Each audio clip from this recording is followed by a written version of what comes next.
There's a man, he speaks four languages: Russian, Arabic, French, Japanese, perfectly. His grammar is flawless. His vocabulary is enormous. He has studied for 15 years, and he cannot order a coffee in English without his hands shaking. True story. He told me this himself. And when I asked him why, he said something I haven't been able to forget. He said, I know everything about English, but every time I speak it, I become a stranger to myself. A stranger to myself. I thought about that for days because I understood it. Not the four languages part, but the feeling. That strange moment when you open your mouth and you feel like a different person, a smaller person, someone you don't recognize. And I started asking people I knew, people I didn't know, does this happen to you? And almost every single one of them said yes. So why is nobody talking about it? My name is Sarah. And I'm Rayan. And today, we're going to talk about the thing nobody talks about. Not grammar, not vocabulary. The real reason you freeze, The real reason English feels so hard to say. even when you already know it. Okay, can I ask you something weird? Yeah, what happened? Okay, so, like, you know how I've been trying to speak English more, right? Like, properly. Not just reading or writing, but actually speaking it. Yeah, I know. Okay, so last week, I was in this meeting and there were some people, not all native speakers, but like confident people, you know? And someone asked me a question, a simple question, and I froze Froze like completely. completely. Like my brain just went blank. And I knew the answer. I knew it, but I couldn't say it. Oh man. And it was so embarrassing. Like I could feel my face getting warm, and I just said, um, and then someone else answered. And I was just sitting there like, what just happened to me? That's the worst feeling. Right. And the thing is, I study English. I really do. Like, I listen to podcasts, I read articles. Same. I've been doing that for months. Exactly. So, why does this still happen? Honestly, I don't know. And I've asked myself that so many times. Like, it makes no sense. You understand everything, but then when it's time to speak, nothing. It's like the words just disappear. Yes, exactly like that. Like, they were right there and then gone. I know the word, but I can't say it. Yes, that happens to me too. It's so annoying. I think it's because you overthink. You think so? I do. Like, your brain is doing too many things at the same time. You're thinking about the word, and then you're thinking, is this the right word? And then you're thinking, what does my face look like right now? And then And then it's all over. your brain just leaves the chat. Exactly. Like, bye. But no, seriously, I think this is the real problem. And I don't think people talk about it enough. What do you mean? Like, everyone says just practice more, just speak more, just do it. But how? Like, what does that even mean? That's such a useless thing to say. Just speak more. Okay, to who? About what? Right? It's like telling someone just be confident. Like, okay, how? Where do I buy that? Where do I download it? Exactly. And the thing is, I think we've been doing it wrong, like the whole approach. How do you mean? Okay, wait, let me think about this. So, when you were a kid, you learned your first language, right? Whatever language it was. Yeah. Did you study grammar first?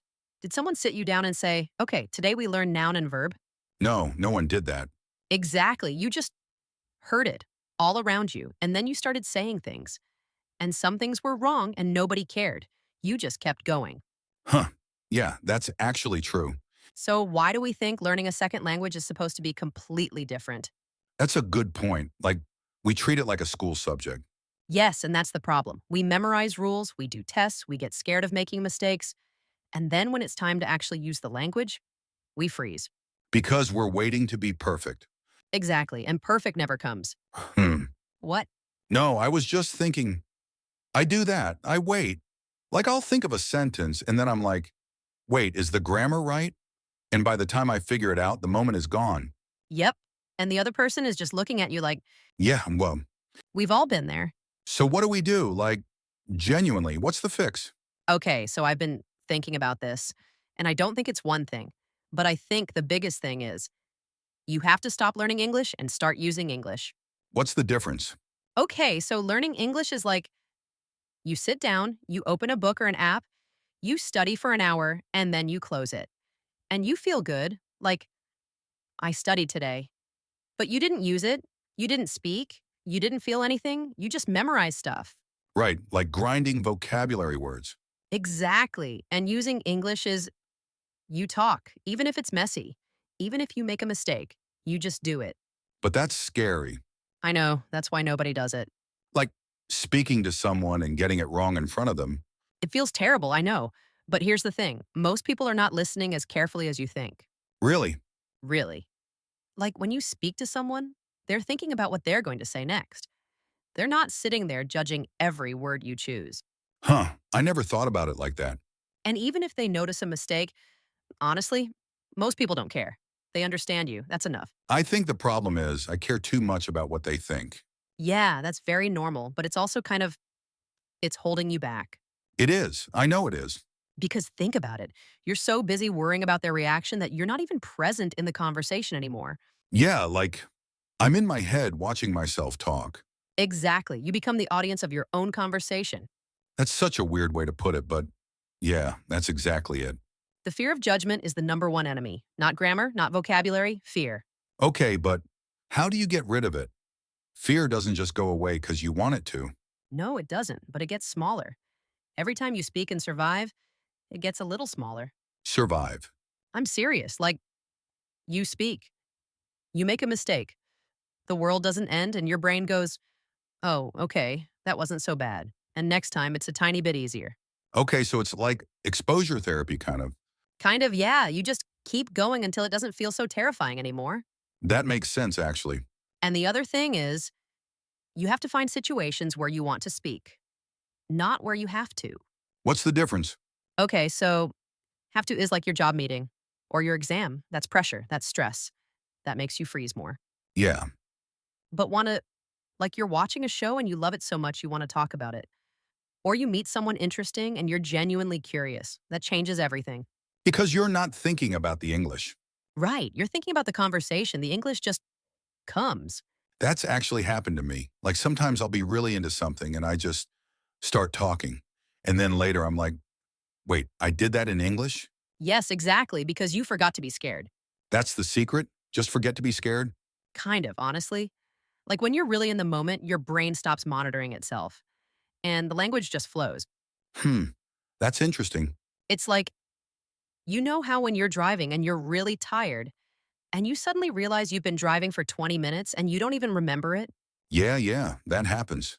Because your body just knows what to do. It doesn't need your brain checking every second. So we need to get to that point with English. Exactly. Where it's just automatic. And you can't rush that. It takes time. But you also can't get there by just studying. You have to do the thing. Okay, so wait, let me ask something. What about people who say, I've been speaking English for years and I'm still not confident? Good question. Like they use it, they talk, but the fear is still there. Yeah, I think that's because they're using it in safe ways. What do you mean safe? Like they speak English, but always to the same people, or always about the same topics, or always with a safety net. Oh, like they never actually push themselves. Right. You can speak English every day and still avoid the scary parts, the real conversations, the ones where you don't know what's coming. That's honest. It's the truth. Comfort zone is comfortable, but it doesn't grow you. Okay, so the real practice is the uncomfortable stuff. The uncomfortable stuff, yes, talking to strangers, talking about topics you don't know well, making yourself explain things. That sounds exhausting. It is at first, but then it becomes fun. I promise. You promise? I promise. Because there's something really satisfying about saying something complicated and the other person just gets it, you know? Yeah. Yeah, that does feel good. It's like, I did that. My brain did that. Okay, but let me push back a little. Go ahead. Because some people genuinely don't have anyone to practice with. Like, their environment is not in English. Everyone around them speaks a different language. Okay, that's real. So how do you practice then? Okay, so this is where I think people need to get creative. Because you don't need a live person to practice speaking. Really? No, you can talk to yourself. To yourself? I know it sounds funny, but think about it. Like, you're making breakfast. You narrate it in English. I'm cutting the tomato. The knife is sharp, whatever. That's okay. That actually sounds kind of useful. It is. Because you're training your brain to think in English, not translate. Oh, yeah, because that's a whole other problem. Translation. The worst. Like you think in your language first and then you translate it into English and then you say it. By then, you've already lost the conversation. It's like a three-step process when it should be one step. Exactly. And the only way to cut out the middle step is to just start thinking in English. Even if it's slow, even if it's broken, start there. How long does that take? Honestly, a few months if you're consistent is not overnight, but it happens. And talking to yourself helps? It does. It feels embarrassing at first, like you feel a bit silly. But then you start noticing, oh, I used that word without thinking. I didn't translate, I just said it. That's actually a cool milestone. It is. And there are other things too, like watching shows or listening to podcasts, but actively, not just as background noise. What's the difference? Okay, so background noise, you hear it, but you don't listen to it. You're not really absorbing anything. You're just technically in an English environment, but your brain is somewhere else. Yeah, I do that with music sometimes. It's on, but I'm not really listening. Right. So active listening is you pause, you repeat a phrase out loud, you notice how someone said something, you imitate it. Like shadowing? Exactly like shadowing. You hear someone say, I had no idea what was happening. And you say it too. Same tone, same rhythm. And you feel how it sounds in your mouth. Oh, that's interesting. In your mouth. Because speaking is physical too. Your mouth has to learn how to make these sounds naturally. It's muscle memory, I never thought of it that way. like a musician. They practice scales not because scales are the music, but because their fingers need to know the moves automatically. So the drills are the scales. Exactly. And the real conversation is the performance. Okay, I like that. That's a good way to think about it. And the other thing, and this is important, you have to stop waiting until you're ready. Already. Like people say, I'll start speaking when my English is better, but your English only gets better by speaking, so you're stuck. That's a trap. It's a massive trap, and so many people are stuck in it and they don't even realize. It's like saying I'll swim when I'm not scared of water. Yes, exactly like that. You have to get in the water. Okay, but sometimes I feel like I sound dumb. Like the sentences I make are so simple and everyone else sounds so fluent. And I feel like a kid. Yeah, And that's embarrassing. Like a grown adult struggling to find a word. I get that. I really do. But can I say something? Yeah, Simple is not the same as dumb. Like some of the best communicators in the world use very simple language on purpose. really? Yes, because simple is clear and clear is powerful. The problem isn't simple sentences. The problem is when you lose the thought, when you give up and go quiet. Hmm. Like if you say, I went there, it was very far, I was tired. That's simple, but I understand you completely. Nothing dumb about that. Yeah, that's true. The issue is when fear makes you say nothing, or when you start a sentence and then abandon it halfway because you panicked. I do that. I know, me too. And that's the thing to work on, not making your sentences fancier, just finishing them. Just finishing what you started. Yeah, even if it's a bit broken, even if the grammar isn't perfect, finish the thought. The other person will follow you. That's actually less scary than I thought. Because we build it up in our heads like English has to be perfect or it doesn't count. But that's not how language works. Native speakers make mistakes too. All the time, like all the time. They forget words, they say the wrong thing, they say and constantly. Wait, really? Yes, go listen to any interview, even super confident people. They say and and like all the time. It's normal. I thought that was just a learner thing. No, no, no. Everyone does it. It just means you're thinking. It's not a sign of weakness.